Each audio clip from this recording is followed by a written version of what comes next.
fact is that we're just in the nascent stages of a collaborative revolution. Ideas from Etsy to eBay to Netflix to Streetcar are built on communities of trust. And they're starting to reinvent not just what we consume, but how we consume, and are part of this bigger cultural paradigm shift from a culture of me to a culture of we. Now, when you think about it, over the past decade or so, we've actually wired our world to share. I've been thinking a lot about the digital sharing evolution, and I think I finally simplified it down into 4 key stages.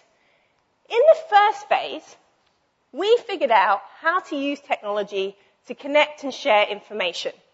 So think about software code and emails and Wikipedia. In the second phase, we use the same technology to connect or reconnect with people. So think about social networks like MySpace and Facebook. We're just seeing how the third phase, the sharing of music, news, photos, and videos, is reinventing entire industries. Now, what I've seen is that at turbocharged speed, we're actually already entering the fourth phase, where we're using the same technology to connect and share all other kinds of assets. Cars, time, money, and we're not just sharing, we're trading, we're bartering, we're renting. But these very old market behaviors are being reinvented in ways that are relevant for the Facebook age. People often ask me, why now? Why is it emerging now? Well, it actually comes down to 4 key drivers. The first is a renewed belief in the importance of community. Now, if you take a look around you, you've probably noticed there's a resurgence in book clubs, knitting clubs, street parties, community gardens, the return of local shops. These are actually all heartening signs that once again, we're turning to each other. Let's take farmers markets here. The resurgence of farmers markets is, yes, people want fresh local food, but it's also the start of a backlash against mass anonymous produced goods. When I buy a piece of cheese, I want to know the person behind it. I want to know the story behind it. And what I'm actually seeking is participation.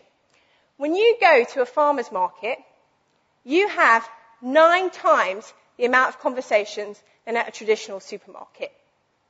Now, I know that farmers markets and Facebook may not seem like they have a lot in common, but they actually do.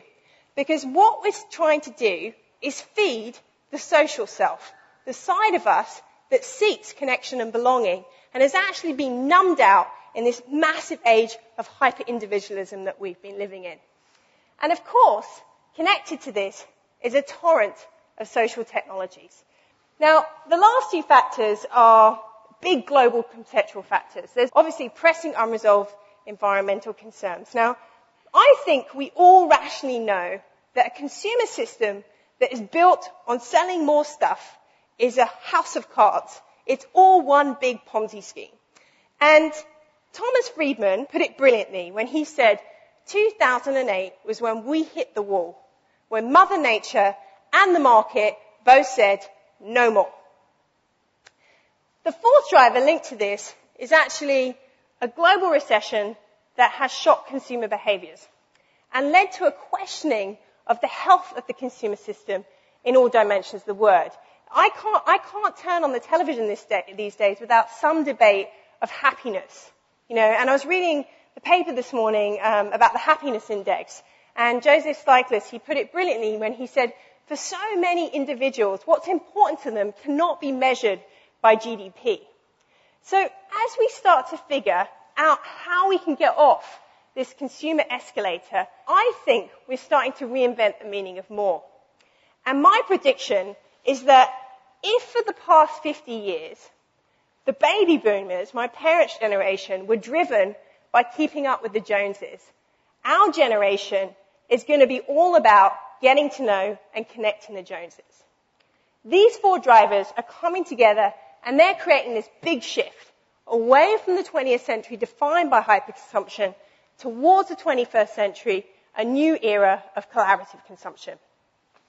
I actually believe that we're going to look back And we're going to see this period as a momentous turning point when we use the incredible technological power we have to reshape the kind of society we want. Indeed, I think it's going to be called a revolution.